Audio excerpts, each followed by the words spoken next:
We deal with joints pain, back ache, knee ache, cervical issues, जो stiff neck हो जाती है, muscles issues, कंधों में बहुत दर्द हो रही है।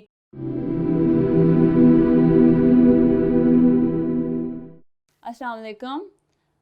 My name is Bisma Ghafoor and today I am on MM Talk and I am a physiotherapist. Physical therapy का दूसरा नाम मेरे ख्याल से लाइफ सेविंग। फिजियोथेरेपिस्ट सुन के बहुत सारे क्वेश्चंस अराइज होंगे आपके जहन में, उस पर एक अलग डिबेट है। आई एम डाउ graduate, basically a recent graduate from डाउ, और हम लोगों की डिग्री है जिसका नाम है DPT, doctor of physical therapy. It's a 5-year degree programme and yes we are doctors. जो क्वेश्चंस अराइज होते हैं वो ये हैं कि आर दे डॉक्टर्स, क्या ये हम मतलब जो मर्ज़ हमें है क्या हमें फिजियोथेरेपिस्ट के पास जाना चाहिए, जो कि हमारे मुल्क में लोगों को नहीं पता। अभी फिजियोथेरेपी का जो लोगों को नहीं पता उसके बारे में थोड़ा सा आप लोगों को गाइड करूँगी।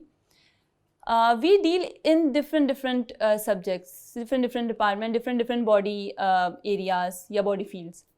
For example, if we talk about muscles and bones, we deal with joints.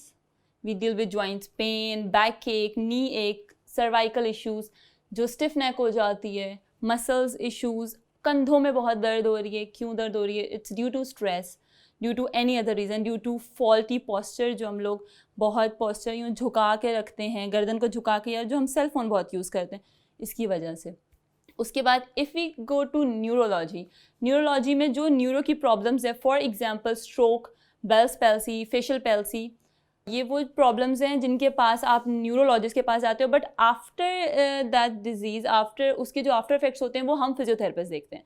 अगर एक बंदा स्ट्रोक का है, स्ट्रोक यानी फालज का अगर एक पेशेंट है और उसका फालज का अटैक हुआ तो फर्स्ट वो न्यूरो के पास जाएगा, न्यूरो की ट्रीटमेंट उसने ली है, बट उसके बाद उसके आफ्टर इफेक्ट्स क्या होंगे? उसका एक ऐसा पोस्चर बना होगा जिसकी वजह से वो मूव नहीं कर सकता, वो अपना उसका हाथ इस तरह से हो जाएगा, चल नहीं सकता, ज़्यादा देर हिलजुल नहीं सकता, मसल स्टिफ, और बाकी के जो भी फिज़िकल प्रॉब्लम्स आई होंगी वो फिर हम फिजियोथेरेपिस्ट देखते हैं। पेशेंट्स को नहीं पता होता, अपनी प्रॉब्लम्स वो ख़राब करते हैं, और फिर जब उनको पता चलता है when they came to physiotherapist, तब वो बहुत ही प्रॉब्लमेटिक सिचुएशन में आ चुके होते हैं, जिसके बाद फिर ये है कि या तो उनको बोला जाता है कि आप कोई सर्जरी करवा लें, या अब ये है कि अब तो आपकी ट्रीटमेंट हो ही नहीं सकती, you are bed bound. Basically कुछ इस तरह की प्रॉब्लम्स हम लोगों को फेस करनी पड़ती है जो हम इस डिपार्टमेंट में हैं।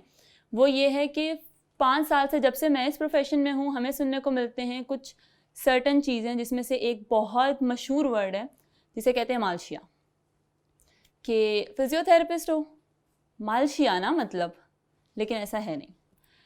और कहीं आप बैठो, मजाक में किसी ने बोल दिया, अच्छा वो जो तेल की बॉटल्स लेके छन छन करके घूमते हैं, वो भी शायद तुम लोगों को पता होगा। ये इस तरह की चीज़ें जिन्हें हमने काफ़ी अवॉइड किया और फिर हमने अपना करियर इसमें परस्यू किया। मेरे खुद के बैच में there were so many students जो कि कहीं और एडमिशन नहीं हुआ, तो unfortunately they have to came to physiotherapy. क्यों? कि डाउ में MBBS का टेस्ट दे दिया, BDS का टेस्ट दे दिया, डाउ यूनिवर्सिटी में ही करना है, बट किस BDS में करना है या MBBS में करना है, क्योंकि हमारी सोसाइटी में कहा जाता है कि they only these 2 profession are doctors, और हर किसी को डॉक्टर बनना होता है। तो पहले अभी ये एक डिबेट चली थी जिसकी वजह से हम लोगों का बेसिकली एक प्रॉपर काउंसिल है नहीं, तो हम लोगों को बहुत ज़्यादा बेनिफिट्स मिलते नहीं हैं। तो एक ये भी चीज़ है कि फॉर फिजियोथेरेपिस्ट या फिजिकल थेरेपी एक प्रॉपर एक अलग काउंसिल होना चाहिए जिसमें सारे फिजियोथेरेपिस्ट ही होने चाहिए, और वही लीड करें और वही उनके गाइड बुक या रूल्स एंड रेगुलेशंस बनाएं। गली मोहल्ले में आप लोगों ने देखा होगा हड्डी जोड़ बैठे होते हैं, और ये उनमें से एक ये मालशिया भी हैं। तो मैं एक आप लोगों से एक एक्सपीरियंस अपना शेयर करूँगी। मैं एक जगह से गुजर रही थी, वहाँ पे एक बोर्ड लगा हुआ था हड्डी जोड़ के नाम से, और उसके ऊपर कुछ प्रॉब्लम्स लिखी हुई थी कि इस चीज़ों का वो ट्रीटमेंट करता है, जिसमें से एक था फ्रोजन शोल्डर। एक प्रॉब्लम है जिसमें आपका जो जॉइंट है, शोल्डर जॉइंट है, वो फ्रीज हो जाता है, you can not move your hand, आप अपर हेड एक्टिविटीज़ नहीं कर पाते, हैंड बिहाइंड बैक नहीं कर पाते। तो ये वो चीज़ है जो मैंने पढ़ी है, और इसका हम फिजिकल थेरेपिस्ट जो है ना वो इसकी ट्रीटमेंट करते हैं। अब वो हड्डी जोड़ वाले ने वो लिखा हुआ, और वो करता क्या था, 2-3 चीज़ें ली, क्रीम्स, ऑयल, उनसे मालिश किया, 1-2 झटके दिए और फिर पट्टी बांध दी। और लोगों से रोज़ का रोज़ आए पट्टी चेंज करवाओ, रोज़ आए पट्टी चेंज करवाओ, ट्रीटमेंट हो भी नहीं रहा, लेकिन वो एक साइकी लोगों की बन गई कि ये हमें फ़ायदेमंद है। तो उसके पास एक पेशेंट ही खड़ा था और वो उसका हाथ का फ्रैक्चर हुआ था और वो उस बंदे को अपना एक्सरे ला के दिखा रहा था। लिटरली मैं वहीं खड़ी थी, उस बंदे ने ऐसे करके एक्सरे देखा, उसने कहा हाँ हाँ हाँ ये मसला है। अच्छा, when I came close to him, मैंने कहा कि भाई एक्सरे उल्टा पकड़ा हुआ है आपने। तो बेसिकली उसको एक्सरे देखना भी नहीं आता, मगर वो हड्डी जोड़ सकता है और वो फ्रोजन शोल्डर का इलाज कर सकता है। तो फिर मैंने जो 5 साल पढ़े वो क्या है, मैंने जो खर्चा किया और जो मैंने डिग्री ली है वो क्या है। तो ये अवेयरनेस लोगों में लाना बहुत ज़रूरी है, जिसकी वजह से हम भी सफ़र करते हैं, हम लोग के स्टूडेंट्स जो इस प्रोफेशन में हैं या जो प्रोफेशनल्स हैं उनको बहुत डिसअपॉइंटमेंट होती है इन चीज़ों को लेके। साथ ही साथ एक और इशू आता है कि जो बाकी की डॉक्टर्स हैं ना, मैं कोई ऑफेंसिव बात नहीं कर रही, बट हर डॉक्टर का एक अलग अलग डिपार्टमेंट है, अलग अलग स्टडीज़ है, अलग अलग डिजीज़ वो ट्रीट करते हैं। तो मुझे ऐसा लगता है कि हर किसी को अपने सर्कल में, अपने सराउंडिंग में रहना चाहिए और अपनी ही सब्जेक्ट पे रहना चाहिए। जो काम उनका है वो उन्हें वो करना चाहिए और जो काम हमारा है हमें वो करने देना चाहिए। जैसे हम फिजियोथेरेपिस्ट जो हम मेडिसिन प्रिस्क्राइब नहीं करते, हमें अलाउ नहीं है, हमने पढ़ा नहीं है तो हम नहीं करते, और हम सर्जरी नहीं करते सेकेंडली, ठीक है। तो अगर हम वो चीज़ नहीं कर रहे तो दूसरे डिपार्टमेंट के जो दूसरी फील्ड के लोग हैं उन्हें वो चीज़ नहीं करनी चाहिए जो हमारा रुझान है, जो हमें देखना है। इसी प्रॉब्लम्स की वजह से जो है एक ऑर्थोपेडिक जैसे वो उनका काम सिर्फ बोन से रिलेटेड है, बोन्स की सर्जरी, बोन्स की देखभाल, एवरीथिंग अबाउट बोन्स, ठीक है।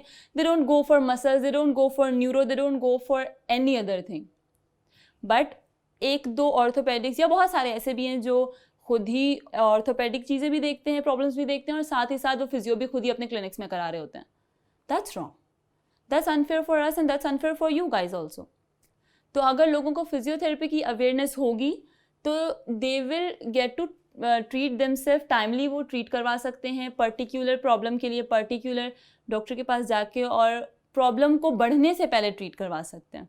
इस फिज़िकल थेरेपी की जो हीलिंग पावर है वो आप लोगों के लिए बेनिफिशियल है, और आई होप मेरे बोलने से थोड़ी सी अवेयरनेस हुई होगी और आपको पता चला होगा कि किस तरह से ये आपके लिए फ़ायदेमंद है और अब आपको किस तरह से अपनी प्रॉब्लम्स को डील करना है। और होप्स हो कि अब कोई कन्फ्यूजन नहीं होगी, और अगर आपको कोई इशू होता है जिसके लिए फ़िज़िकल थेरेपिस्ट के पास जाना चाहिए तो आपको पता होगा कि आपको हाँ डायरेक्ट उनके पास जाना है, क्योंकि HEC की तरफ से हम डॉक्टर का प्रीफिक्स यूज़ कर सकते हैं। हमारा ये अब राइट है कि मैं doctor Bisma Ghafoor physical therapist, ये मेरा पूरा टाइटल है। और अब हमारे पास एक डायरेक्ट रेफरल भी है।